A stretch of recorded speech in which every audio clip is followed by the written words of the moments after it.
नमस्कार, divine living channel में आप सभी का स्वागत है। आज इस वीडियो में हम बाहुबली भगवान के अद्भुत जीवन के बारे में जानेंगे और उनसे जीवन जीने की कला सीखेंगे। बाहुबली भगवान तीर्थंकर नहीं है, फिर ऐसा क्या हुआ कि इनकी ख्याति इतनी ज्यादा हो गई। राजा ऋषभ देव के दो पुत्र थे, भरत और बाहुबली। बाहुबली बहुत ही बहादुर और सुंदर थे। राजा ऋषभ देव ने मुनि बनने से पहले अपने बड़े बेटे भरत को अयोध्या का राजा बना दिया और अपने छोटे बेटे बाहुबली को पोदनपुर का राजा बना दिया। राजा बनने के बाद भरत को 3 शुभ समाचार मिले। पहली खबर यह थी कि भगवान ऋषभ देव को केवल ज्ञान हो गया है और दूसरी खबर थी कि उनको अपनी आयुधशाला में एक शक्तिशाली दिव्य चक्र रत्न प्राप्त हुआ है। दिव्य चक्र बहुत ही शक्तिशाली होता है और यह चक्र जिस राजा के पास होता है उसे चक्रवर्ती कहते हैं। तीसरी खबर उन्हें यह मिली कि उनके यहाँ बहुत ही सुंदर बेटा हुआ है। उन्होंने तीनों खबर में सबसे पहले धर्म को चुना। वे अपने सिंहासन से उठे, 7 कदम आगे जाकर उन्होंने भगवान ऋषभ देव को प्रणाम किया। उसके बाद भगवान ऋषभ देव के समोशन में गए और वहां जाकर अष्टद्रव्य से पूजा की। वापस आकर वे आयुषशाला गए जहां दिव्य चक्र रत्न प्राप्त हुआ था। उसके बाद वह अपने बेटे से मिलने गए और उसके बाद उन्होंने अपना दिग्विजय अभियान शुरू किया। दिग्विजय मतलब सभी दिशाओं में विजय। सभी राजा या तो उन्हें अपना राजा मान ले या युद्ध करे, तो सभी राजाओं ने भरत चक्रवर्ती को अपना राजा मान लिया। सारे राज्यों को जीतने के बाद जब राजा भरत वापस आए तो दिव्य चक्र महल के दरवाजे पर ही रुक गया। वह अंदर ही नहीं आ रहा था, क्योंकि अभी भी कोई ऐसा था जिसने भरत को अपना राजा नहीं माना था। जबकि भरत के सभी भाई तो दीक्षा लेकर मुनि बन गए थे, लेकिन उनके छोटे भाई बाहुबली ने उन्हें अपना राजा नहीं माना, ये वह चक्र महल के अंदर नहीं आ रहा था। बाहुबली ने कहा, उनके पिता ऋषभ देव ने तो सबको बराबर राजपद दिया है, यह तो सही नहीं है कि भरत ही अपना शासन चलाएगा और सभी को उनका कहना मानना पड़ेगा। इसलिए भरत और बाहुबली की सेना एक दूसरे के सामने लड़ाई के लिए तैयार हो गई। लेकिन दोनों राजाओं के बुद्धिमान मंत्रियों ने सुझाव दिया, इससे तो बहुत हिंसा होगी। इससे अच्छा तो यह है कि युद्ध दोनों भाइयों के बीच में ही हो, सेना को इसमें शामिल ना किया जाए। इसलिए यह निश्चित हुआ कि दोनों भाइयों के बीच में 3 तरह के युद्ध होंगे।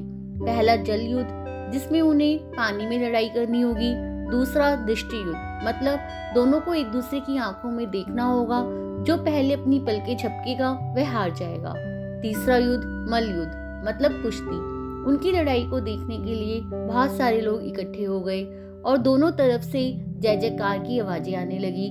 सभी में उत्सुकता थी कि कौन जीतेगा। बाहुबली की कदकाठी भरत चक्रवर्ती से कहीं ज्यादा थी। जब जल युद्ध शुरू हुआ, भरत जब पानी को बाहुबली की तरफ फेंकते तो लंबे होने के कारण पानी उनके मुंह तक पहुंच ही नहीं पा रहा था, जबकि बाहुबली भरत को पूरा भिगो रहे थे। इस युद्ध में बाहुबली जीत गए। अब दूसरा युद्ध दृष्टि युद्ध शुरू हुआ। इसमें भी बाहुबली जीत गए, क्योंकि बाहुबली लंबे थे, जिसकी वजह से भरत ज्यादा देर तक उनकी आंखों में नहीं देख पाए। उन्हें अपनी आंखें ऊंची करनी पड़ रही थी। अब मल्ल युद्ध शुरू हुआ।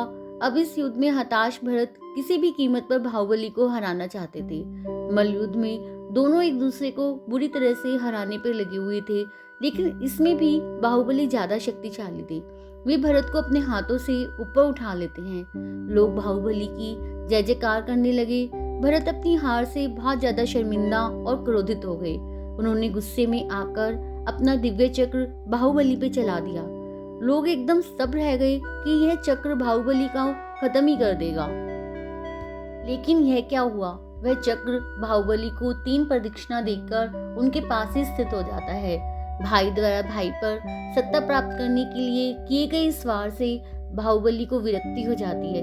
बाहुबली अपना राज्य त्याग कर वन में चले जाते हैं और 1 वर्ष तक कालचक्र आसन में खड़े रहकर कठिन तपस्या करते हैं। उनके पैरों पर सांप और लताएं चिपट जाती हैं। चींटियां उनके आसपास अपना घर बना लेती हैं, पर वो अपनी तपस्या में अडिग रहते हैं। पक्षी उनके सिर पर अपना घोंसला बना लेते हैं। मैं अपना राज्य, भूमि सब भाई भरत को सौंप चुका हूँ। मेरे पैरों के नीचे की जमीन भी मेरी नहीं है, भरत की है, जिस पर मैं खड़ा हूँ। ये आंतरिक भाव बाहुबली को था। इसलिए 1 वर्ष की तपस्या के बाद भी बाहुबली को केवल ज्ञान की प्राप्ति नहीं हो रही थी। भरत को इस भाव की जानकारी मिलने पर वे बाहुबली के सामने झुक जाते हैं और कहते हैं, यह भूमि ना तो मेरी है ना तेरी है। तभी बाहुबली भगवान को केवल ज्ञान की प्राप्ति हो जाती है। उन्होंने अपने सारे कर्मों को खत्म कर दिया और वे सिद्ध भगवान बन गए। हमें भी इन सांसारिक सुखों से ज्यादा अटैच न होकर बाहुबली भगवान की तरह अपनी आत्मा के कल्याण को लक्ष्य बनाना चाहिए। आज के लिए इतना ही। जय जिनेंद्र।